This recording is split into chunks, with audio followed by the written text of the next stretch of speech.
یکی از نمایش‌هایی که خامنه‌ای هر سال در ابتدای سال اجرا میکنه نامگذاری اون سال جدید هست.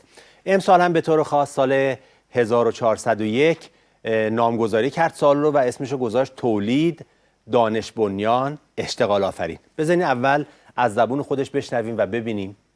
امسال ما شعارمون عبارت شد از این: تولید، دانش بنیان، اشتغال آفرین.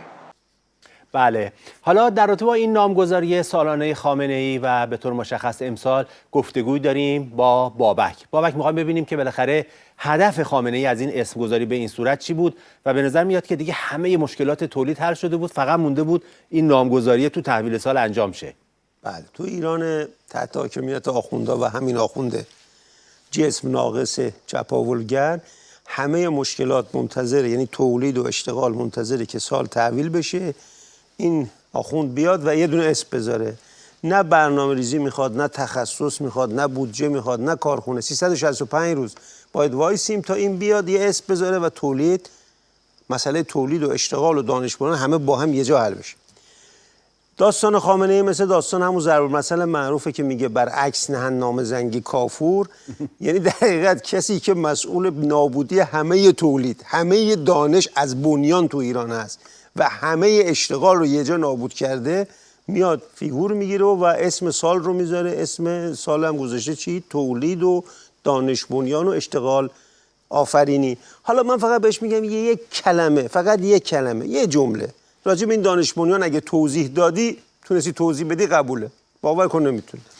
حالا هدفش چیه بابک؟ هدف خامنه‌ای از این اسمگذاری به این صورت چیه و آیا حالا یک قدم برداشته شده در این مسیر؟ بله، هدفشو بذاریم بعد اول ببینیم چه قدمایی که برداشته بگیم. اولا این اسمگذاری خامنه‌ای مثل این یه جمله معروفی هست، میگن قاتل همیشه به محل قتل برمیگرده. چون تمام اقتصاد ایران دست خامنه‌ای و عواملشه، دست همون بیت منحوسش، همون وزارت دربار. شاه‌ها میگن وزارت دربار، آخوندا میگن بیت. و تمام این عوامل دزد و کلاش و چپاولگر وصل به این بیت هستن و رئیسشون هم خامنه‌ای. یعنی تمام ثروت این مردم همین آخوند غارت کرده. این در حقیقت میاد در سال جدید سمت و گرا میده که به آدماش که کدوم مسیر برای چپاول امسال بازه، باید برید تو این متمرکز بشید. خوبه فقط یک گفتی قدم ها دیگه، خوبه فقط یک مورد من به یک قدمی که این آقای دانش بنیان در صنعت خودروسازی برداشته بگم. خامنه‌ای که خوب میدونه جنسایی که توی ایران تحت حکومت آخوندی تو این کارخونه‌ها اینا تولید میشه اصلا تولید محسوب نمیشه، کسی که نمیره بخره الا اینکه مجبور بشه. اومد با پوز این که از تولید داخلی حمایت کنیم، ابلهانه ورود خودروی خارجی رو به ایران ممنوع کرد. حالا شما میگید خب کار خوبیه دیگه. آره دیگه، چون بالاخره وقتی ممنوع میکنه تولید داخلی مصرفش بالاتر میره، کمکی میکنه به اقتصاد داخلی.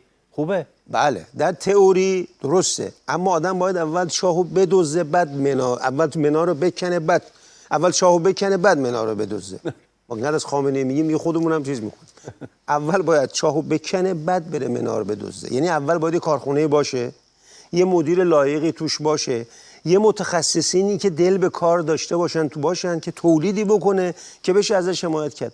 آخه تو مملکتی که رئیس جمهورش جنایتکار جنگیه، فارسی که بلد نیست صحبت کنه، سواد که نداره، تنها دستاوردش در این یک سال این بوده هر جا رفته صحبت کرده زبان فارسی رو آشولاش کرده و شده سوژه طنز. مدیراش هم و منصباش هم که بین آقازاده و داماد بازی و نمیدونم خویشاوند سالاری به قولشون حل و فصل میشه. متخصصین هم که خودشون میگن از 86 نفر که در المپیاد نخبگان مملکت برنده شدن 82 تاشون نیستن تو ایران، اون 2-3 تاشون هم که هستن زندانن. خودشون هم که میگن از هر 3 نفر یه ایرانی 3 نفرش میخواد بره خارج، اون 2 نفر دیگه هم نه اینکه نمیخوان برن، امکانات مادیشون، اونا امکانات مادیشون بالا میشن میرن.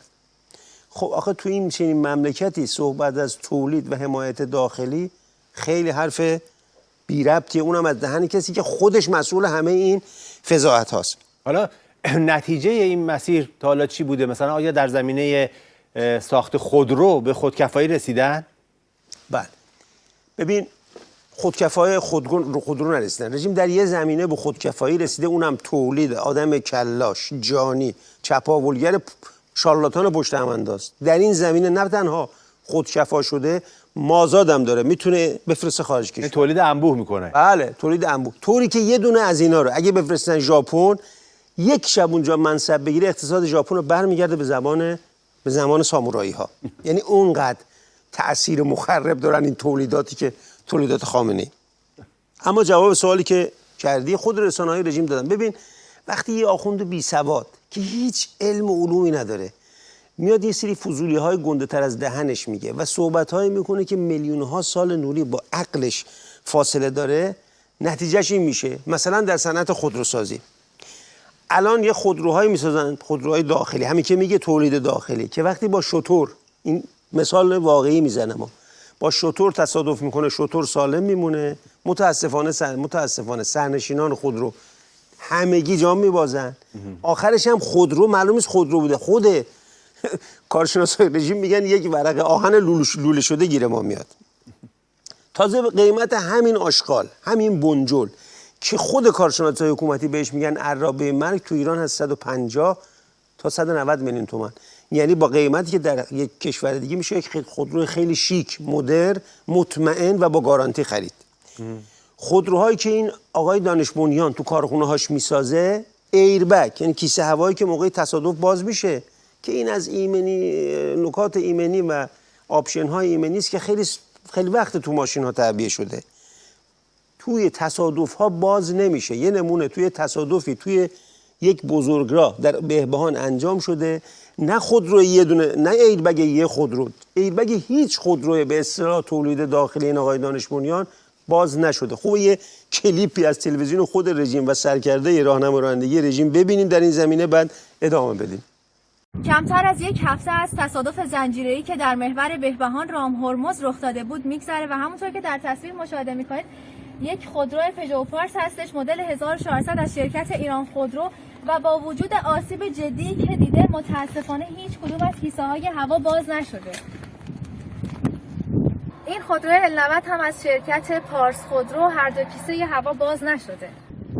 یکی از دیگر خودروهای شرکت ایران خودرو و ضمن آسیب جدی که دیده باز هم کیسه هوا باز نشده. می‌دیدم در بحث همین ایربگ ها بازم باز نشده بعضی ماشین. من همین دیروز خودم تو محور استان گیلان رشت تهران که می آمدیم، خودروی تصادف کرده بود، فکر کنم که یه دناپلاس 1400 هم دناپلاس 1400 بود که کامل خودرو جلوش جمع شده بود. البته به یه خودرو لنکروز خورده بود که یه خطی رو لنکروز انداخته بود، کیسه هواش باز نشده بود، ولی ماشین تا موتور جمع شده بود، کیسه هواش هم باز نشده بوده. بله، آفتاب اومد دلیل، البته ظلمتن اینا، آفتاب نیستن.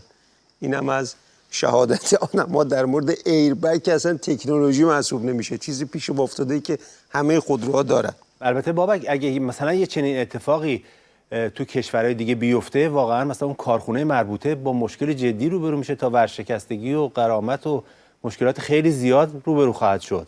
نه، تو ایران آخوندا نه تنها ورشکست نمیشه، مدیر اون کارخونه میشه کاندید وزارت سمت، یعنی صنایع و معادن و تجارت رو یک جا بهش میدن به خاطر این دسته گلی که به آب داده. تازه تو همین مورد فکر کنم کارخونه چی گفته، همین فضاحتی که تازه تلویزیون رژیم خودشون نشون داده.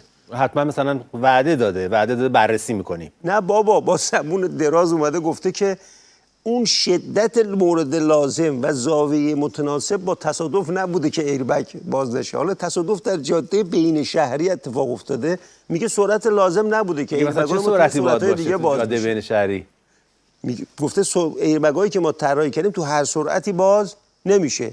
احتمالاً منظورش سرعت مافوق صوته، یعنی این ایربگا رو طراحی کردن مال هواپیما. اونجا که هواپیما هم تو آسمون سپر به سپر نمیخورن که ایربگا باز بشه، هیچ موقع نمیشه این حرف آقای مدیر چک کرد. پس نتیجه میگیریم اگه میخوان از ایربگ های ساخت کارخونه های این آقای دانش بنیان، خامنه‌ای دانش بنیان استفاده کنن، تمام راننده‌ها باید اول با هم هماهنگ کنن با چه زاویه‌ای میخوان تصادف کنن، با چه سرعتی.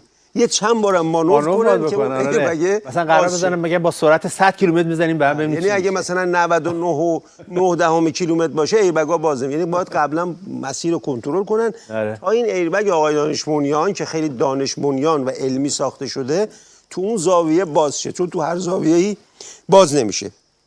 ببین امید، حالا نتیجه بعدی این به اصطلاح فرمان علمی این آخوند بی سواد ابله.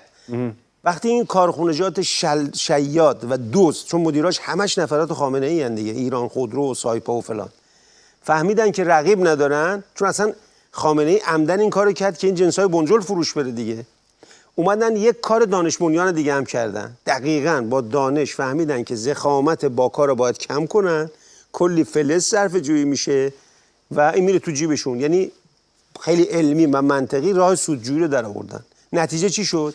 نتیجه این شده که الان هر تصادفی تو ایران میشه، این فیلم‌ها دیدی جلوه های ویژه ماشین منفجر میشه، دقیقاً مثل همون میشه. متاسفانه همین دیروز در محور گناوه و بندر دیلم یک تصادفی شده، تصادف معمولی. 8 تا هموطن ما در اثر آتش سوزی سوختن، چون آقای دانش بنیان این سگای هار مدیرای کارخونه‌شو گفته هر بنجلی رو بسازید فقط برای سودجویی. یعنی وضعیت طوریه که خود پلیس راه رژیم اومده میگه آقا مگه تو باک این ماشین ها TNT کار گذاشتید؟ خب همه دنیا تصادف میشه، اصلا باک آتیش نمیگیره. چطوریه تا 2 تا ماشین تو ایران به هم میخورن از این کارخونه هایی که با اقتصاد مقاومتی ساخته شده و تحت راهنمود خامنه ای جسم ناقص چیه انفجار انجام میشه؟ انفجاری در حد فیلم های هالیوودی، این انفجاری از فیلم های اکشن میسازن. پس بنابراین خامنه ای بله، با این توضیحی که میدی بابک روشن شد که دانش بنیانی که خامنه ای میگه دانشش اینجوریه. بله دقیقاً. ببین خامنه ای گفتی هدفش چیه؟ هدفش الان میگه هدفش اینه که سال وارد میشه، نتگرا و سمت میده، گفتیم که به نیروهای خودش، به عوامل چون تمام اقتصاد ایران متاسفانه رو این آخوند جانی به غارت برده که آقا امسال حوزه چپاولمون اشتغالزایی، دانش بنیان و تولیده. یعنی همه متمرکز شیم برای چپاول و غارت تو این حوزه. مردم ایران هم انشاءالله با دانش بنیانی از درست و علمی به زودی خامنه ای و تمام عوامل کلاش و شارلاتان جانیشو به زباله‌دان تاریخ خواهند انداخت که دانش بنیان واقعی اونجاست. اون انقلابی که با دانش بنیانی مردم ایران این آخوندها از صفحه محو خواهد کرد. بله. خیلی ممنون بابک از شرکت تو برنامه امروز پیک شادی و توضیحاتی که دادی. ما باز هم در هفته‌های آینده با هم خواهیم بود و موضوعات مختلف دیگر رو درباره‌اش صحبت می‌کنیم. متشکرم ازت، خداحافظی می‌کنم و برنامه پیک شادی رو با بینندگانمون ادامه میدیم.